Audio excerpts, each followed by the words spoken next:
안녕하십니까. 다도건축사사무소의 최현철 건축사입니다. 이번 시간에는 배수 설비 설치 신고서는 어떻게 작성해야 되는지에 대해서 한번 알아보도록 하겠습니다. 그리고 배수 설비 설치가 뭔지에 대해서도 한번 알아보도록 하겠습니다.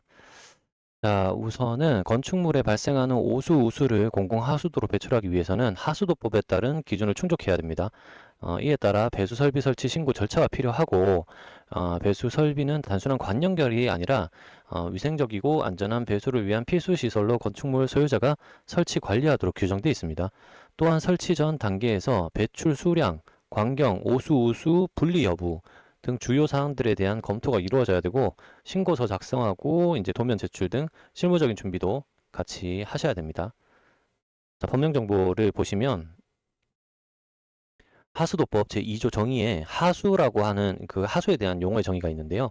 하수라고 함은 사람의 생활이나 경제 활동으로 인해 액체성 또는 고체성의 물질이 섞여 오염된 물과 건물, 도로 그 밖의 시설물의 부지로부터 하수도로 유입되는 빗물, 지하수를 말한다. 다만 농작물의 경작으로 인한 것은 제외한다라고 되어 있습니다. 하수는 이제 빗물까지도 하수라고 합니다. 근데 일반적으로 이제 저희가 우수라고 하죠. 우수도 우수하고 이제 하수, 생활하수 이렇게 분리를 하는데 하수도법상의 하수의 용어의 정의는 빗물이나 지하수까지도 포함이 된다라고 생각을 하시면 될 것 같아요. 자, 그리고 방식이 두 가지가 있는데 합류식 하수관로와 분류식 하수관로가 있습니다. 합류식 하수관로란 오수와 하수도로 유입되는 빗물, 지하수가 함께 흐르도록 하기 위한 하수관로를 말한다라고 되어 있고, 분류식은 오수와 하수도로 유입되는 빗물, 지하수가 각각 구분되어 흐르도록 하기 위한 하수관로를 말한다라고 되어 있습니다. 위에 그림 잠깐 보시면은 여기에 이제 오수가 있고 우수가 있는데, 화장실이나 뭐 싱크대 뭐 이런 데를 통해서 이제 오수가 나오게 되겠죠. 생활하수가 나오게 되겠죠. 그러면은 오수하고 우수를 합류관에서 같이 받아서 하수 처리장으로 보낸다든지 하는 방식이 있고, 분류식 같은 경우에는 빗물은 별도로 이제 우수관을 통해서 하천으로 방류하고, 오수, 생활하수는 하수 처리장으로 보내는 이런 방식이 있습니다.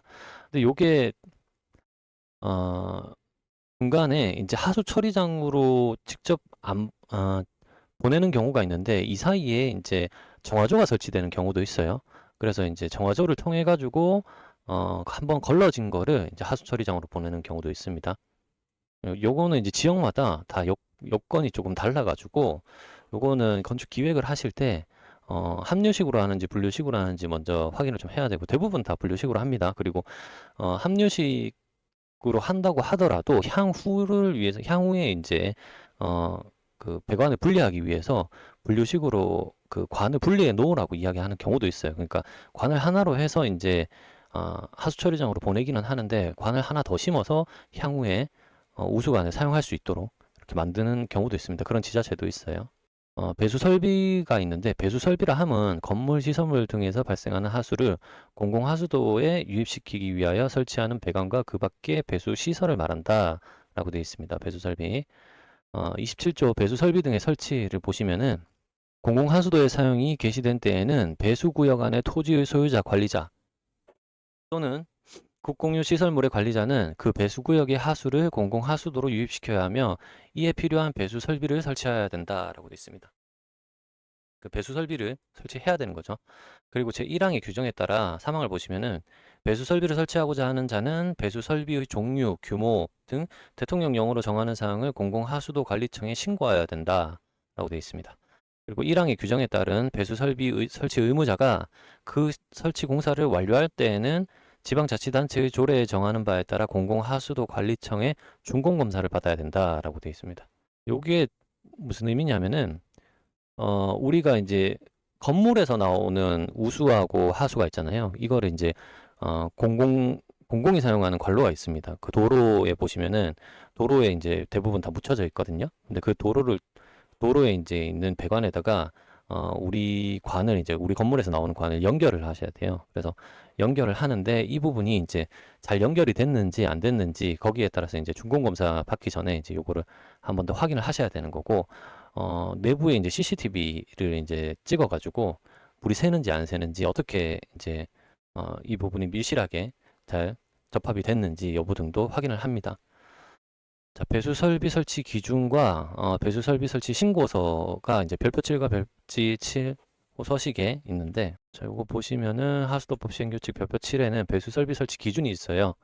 여기에 보시면은 오수관의 크기는 공공하수도 관리청이 특별한 사유가 있다고 인정하는 경우 외에는 다음 표에 따른다. 다만 오수 일부를 배제하기 위한 지관으로서 총 길이가 3m 미만인 것은 지름 75mm 관을 사용할 수 있다라고 되어 있는데, 오수관에 대한 내용이에요. 그 배수 인원이 있고 관의 지름이 있는데, 인원에 따라서 이제 관의 지름이 더 커지겠죠. 네, 그런 게 있고, 이제 합류관과 우수관의 크기는 라고 해서 요것도 이제 배수 면적과 관의 지름이 별도로 있습니다. 그리고 배수량이 특히 많은 장소의 관의 크기는 별도로 또 지정이 되어 있어요. 배수량과 관의 지름 되어 있습니다. 그래서 요거는 한번 참고해서 배수 설비 설치 기준을 보시면 좋을 것 같아요. 그래서 광경을 확정을 할 때 요걸로 통해서 이제 광경을 확정을 하시면 되고, 배수 설비 설치 신고서는 이렇게 생겼습니다. 그래서 설치자, 건축주죠. 건축주가 이제 설치를 하는 거예요. 그래서 건축주에 대한 인적사항을 적고, 설치 신고를 보시면은 목적이 있는데, 설치 목적이 이제 생활오수, 산업폐수, 축산폐수, 방류 뭐 이런 게 있는데, 대부분 뭐 일반 건축물은 생활오수겠죠. 생활오수로 하고, 그다음에 재질도 나와 있습니다. 그래서 재질도 이제 이 중에서 하나를 선택하거나 기타 사항이 있다면 적으시면 되고, 접속 방법은 이제 맨홀 접속이라든지 인력 뚫기, 기계 뚫기 뭐 이런 것들이 있고, 광경은 아까 말씀드린 대로 이제 광경을 별도로 확인하셔가지고, 인원수에 따라 광경을 확인하셔가지고 광경을 넣으시면 되고, 연장 길이 공공하수도까지의 배수 설비 연장은 이제 우리 대지에서부터 얼마나 이제 관이 그 길이가 연장되는 부분의 길이가 되는지에 대해서 적어 두시면 돼요. 설치 위치는 대지 위치하고 동일하겠죠. 배출 수량도 계산서가 있어야 되니까 계산서 작성하시면은 배출 수량 나올 거고, 공사 착고 연월일은 일과 이제 준공 검사, 공사 준공 예정일은 우선은 대략적으로 적으시면 됩니다. 정확하게 뭐 맞출 수가 없죠, 사실은. 예, 그래서 대략적으로 적으시면 되고, 공사 실시 방법 및 시공자는 뭐 면허가 있는, 해당 면허가 있는 그 시공자가 한다, 뭐 이렇게 쓰시면 되고, 거기에 이제 등록번호라든지 이런 것들 쓰시면 됩니다. 그리고 공공하수도 원상복구 방법은 대부분 뭐 원상복구를 한다라고 적습니다. 예. 그리고 배출 수량 및 수질 뭐 이런 것들도 있는데, 이런 것들 기재하실 수 있으면 기재하시면 되고, 여기에 이제 신고인 건축주 이름과 이제 날인을 하시면 됩니다.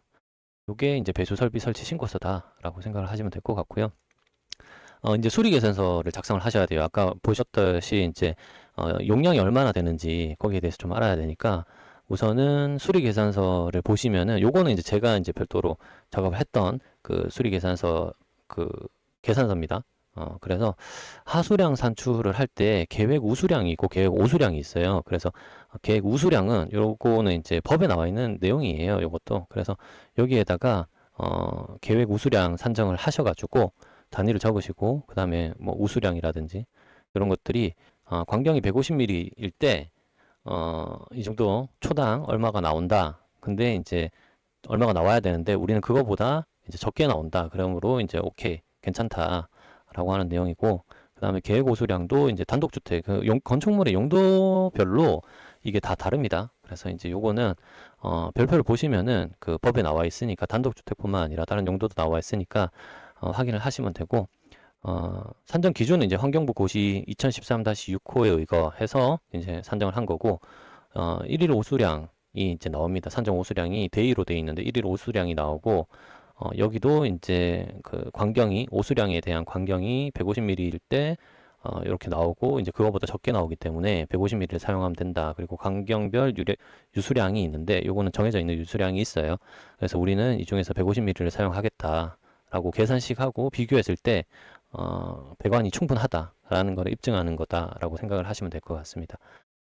그리고 이제 건물에 보시면은 오수바지랑 빗물바지가 있습니다. 이게 뭐냐면은, 건물에서 이제 우수가 그 건물에서 떨어질 때 이렇게 건물이 주택이 생겼어요. 그러면 여기 빗물이 떨어지겠죠. 그러면은 빗물을 받아주는 부분이 있어요. 빗물바지가 있는데, 요게 이제 쭉 옆으로 연장이 돼 있겠죠. 건물도 이렇게 있고, 그러면 여기에다가 상자 엄통이 하나 들어갑니다. 상자 엄통이라고 해서 네모난 게 들어가고, 여기에 이제 관이 하나 설치가 되는데, 이 빗물, 지붕에 나오는 빗물들을 다 받아서 한쪽에서 상자 엄통을 통해서 이제 내려오게 되거든요. 그리고 요 밑에다가 우수바지를 하나 만들어 놓습니다. 우수바지를 만들어 놓고, 이 우수바지를 통해서 다른 것들도 우수바지가 만들어질 수 있겠죠. 그럼 여기에 배관을 연결하고 해서 이제 밖으로 유출시키는 그런 방법이 있습니다. 근데 여기 이제 우수바지라든지 오수도 동일한데 오수바지를 설치하는 이유가 뭐냐면 오수바지와 빗물바지는 배수 설비에서 단순히 이제 연결하는 부속이 아니라 유지 관리와 이제 위생에 필요한 시설입니다. 건축물에 발생하는 오수와 오수에는 슬러지나 토사, 이물질이 포함되기 때문에 이를 중간에서 집수하고 침전시키고 점검 및 청소가 가능하도록 하기 위한 설치라고 생각하시면 돼요. 예를 들어 지붕에서 이제 우수가 떨어지는데 기존의 지붕 위에 뭐 낙엽이라든지 아니면 먼지라든지 이런 게 많이 있으면 그런 것들을 좀 걸러내야 되니까 이게 유지 관리하기 위해서 특히 오수바지는 수분 기능을 통해서 하수관으로의 악취가 실내로 역류하는 것을 이제 좀 방지를 해줍니다. 빗물바지는 낙엽이나 토사를 걸러 공공하수도의 막힘 예방을 하는 역할도 합니다. 이러한 시설이 없는 직접 연결하는 경우에는 이러한 시설 없이 직접 연결하면은 막힘이 발생할 수 있어가지고 유지 관리가 어렵습니다. 막히면 이제 뚫을 수 있는 방법이 없어요. 이거는 그래서 악취나 역류 등의 문제가 발생할 수 있기 때문에 오수바지와 빗물바지는 배수 설비의 안전성과 위생 확보를 위한 필수적인 요소라고 할 수 있습니다. 그래서 대부분 평면에서 이제 저희가 우수바지나 오수바지를 설치를 하는데 그때 대부분 이제 좀 꺾이는 부분들 있잖아요. 그 꺾이는 부분에 많이 설치를 합니다. 왜냐하면 꺾이는 부분에서 어, 좀 막힘이라든지 이런 것들이 좀 많이 발생할 수밖에 없어요. 예. 그리고 마무리를 하자면 배수 설비 설치 신고는 건축물 인허가 과정에서 반드시 검토되어야 하는 항목 중 하나입니다. 오수 우수를 공공하수도로 연결하기 위해서는 초기 설계 단계에서 배출 수량, 환경, 우호수 분리 등과 함께 검토하는 게 중요하고 하수도법에 따라서 배수 설비를 설치하는 것뿐만 아니라 유지 관리의 책임도 수반 내무로 기준에 맞는 계획이 필요합니다. 그리고 보통 현장 조사를 나가거나 계획을 하게 되면 다음번에 한번 다른 컨텐츠로 이제 제가 한번 올리기는 할 건데 현장 조사를 나가게 되면은 그 신축을 하는 경우에 또는 뭐 리모델링 하는 경우에도 그렇고 현장을 나가게 되면은 주변 여건을 잘 확인하셔야 되는데 가셔가지고 이제 바닥을 좀 많이 봅니다. 도로 있는 쪽에 바닥을 좀 많이 보는데 오수관과 우수관이 있는지 통신함이 이제 매설되어 있는 부분, 통신관로가 지나가는 부분들이라든지 아니면은 가스라든지 이런 것들이 도시가스가 들어오고 있는지 여부 등 뭐 이런 것들을 현장에서 잘 확인을 하셔야 돼요. 그래야지 나중에 건축 계획을 하시더라도 배관을 어느 쪽으로 뺄지 그런 것들에 대해서 미리 이제 위치를 알아두셔야지만 배관을 빼는 위치라든지 이런 것들을 조금 더 효율적으로 할 수 있겠죠. 예, 그래서 괜히 이제 관을 길게 뺄 필요는 없으니까 최적의 경로를 만들어서 관을 뺄 수 있도록 그렇게 하셔야 이제 나중에 하자 또한 하자나 유지보수하기도 수월하다라고 생각하시면 될 것 같아요. 오늘은 배수 설비 설치에 대해서 한번 알아봤고 하수량 산출 방법 이것도 한번 설명을 좀 드렸습니다. 그래서 요거는 디테일한 거는 이제 관련 법령을 조금 보시면은 요 내용이 다 들어가 있어요. 그래서 제가 올려놨으니까 요거 샘플로 해가지고 한번 보시면서 용도만 바꾸고 이제 배관 광경만 바꿔가면서 계산식을 해보시면 직접 그 하수량 산출을 하실 수 있을 거라고 생각됩니다. 자, 그러면 오늘은 이제 배수 설비 설치 신고서를 알아봤고 다음 시간에도 좀 더 유익한 정보를 제공할 수 있도록 노력하겠습니다. 감사합니다.